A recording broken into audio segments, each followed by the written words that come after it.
2 ദിവസമായി സോഷ്യൽ മീഡിയയിൽ കറങ്ങി നടക്കുന്ന ഒരു വീഡിയോ വീണ്ടും ക്രൈസ്തവ സമൂഹത്തിന്റെ നാണം കെടുത്തുകയാണ്.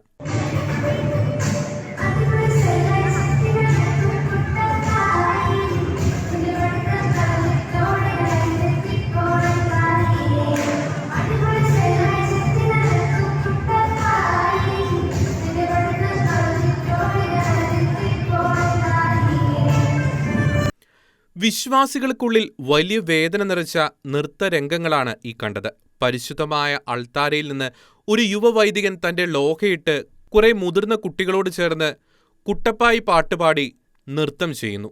തങ്ങൾ നിൽക്കുന്നത് പരിശുദ്ധ അൾത്താരയിലാണ് എന്ന ചിന്ത പോലും ഇല്ലാതെ അച്ഛന്റെ ഒപ്പം ആ പാവം കുട്ടികൾ ആടി തകർക്കുകയാണ്. വീണ്ടും ആ ചോദ്യമാണ് വിശ്വാസികളുടെ ഹൃദയത്തിൽ ഉയരുന്നത്. തൃത്വൈക ദൈവവും പരിശുദ്ധ മാതാവും വിശുദ്ധരും കോടാനുകോടി മാലാഖമാരും വിശുദ്ധ ബലിയർപ്പണ സമയത്ത് സന്നിഹിതരാകുന്ന പരിശുദ്ധ അൾത്താരയുടെ പ്രാധാന്യം അനേകം വർഷങ്ങൾ സെമിനാരിയിൽ പഠിച്ചിട്ടും ഇവർക്ക് എന്തുകൊണ്ട് മനസ്സിലാകുന്നില്ല? പരിശുദ്ധ അൾത്താരയുടെ മുമ്പിൽ നിന്ന് യാതൊരു ബഹുമാനവും കൂടാതെ ഇങ്ങനെ പെരുമാറുമ്പോൾ ഒപ്പം ഡാൻസ് കളിക്കുന്ന ആ കുട്ടികളിൽ പരിശുദ്ധമായ അൾത്താരയെക്കുറിച്ച് ചെറുപ്പത്തിൽ തന്നെ രൂപപ്പെടുന്ന മനോഭാവം എന്തായിരിക്കും? ഈയിടെ പരിശുദ്ധ അൾത്താരയിൽ നടന്ന സംഭവങ്ങൾ ഇവർക്കൊക്കെ ഇങ്ങനെ പെരുമാറാൻ പ്രചോദനമായോ എന്ന് തോന്നിപ്പോവുകയാണ്.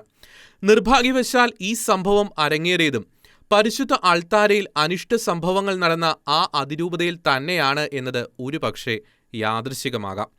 ഈ പറഞ്ഞതൊന്നും മനസ്സിലാകാത്ത ക്രൈസ്തവ നാമധാരികളും വൈദിക വേഷധാരികളും ഒരുപക്ഷെ ഇതെല്ലാം കേട്ട് വീണ്ടും പരിഹസിച്ചേക്കാം. അവരോട് ഒരു ചോദ്യം: ഏതെങ്കിലും അമ്പലത്തിലോ മോസ്കിലോ അവർ അതിവിശിഷ്ടമെന്ന് കരുതുന്ന ഇടങ്ങളിൽ ഇത്തരം കാഴ്ചകൾ അരങ്ങേറിയിട്ടുള്ളതായി നിങ്ങൾക്കറിയാമോ?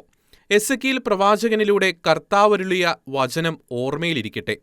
അവളുടെ പുരോഹിതന്മാർ എന്റെ നിയമം ലംഘിക്കുന്നു, അവർ എന്റെ വിശുദ്ധ വസ്തുക്കളെ മലിനമാക്കുന്നു. വിശുദ്ധവും അശുദ്ധവും തമ്മിൽ അവർ അന്തരം കാണുന്നില്ല, നിർമ്മലവും മലിനവും തമ്മിലുള്ള വ്യത്യാസം അവർ പഠിപ്പിക്കുന്നില്ല. എന്റെ സാബത്തുകൾ അവർ അവഗണിക്കുന്നു, തന്മൂലം അവരുടെ ഇടയിൽ ഞാൻ അപമാനിതനായിരിക്കുന്നു. ദൈവിക നിയമങ്ങളോട് അനാദരം കാണിക്കുന്നത് നിസ്സാരമാണോ? എന്തായാലും തിരുത്തൽ നൽകാൻ സഭാ നേതൃത്വം തയ്യാറാകണമെന്ന് ഓർമ്മിപ്പിക്കുകയാണ്.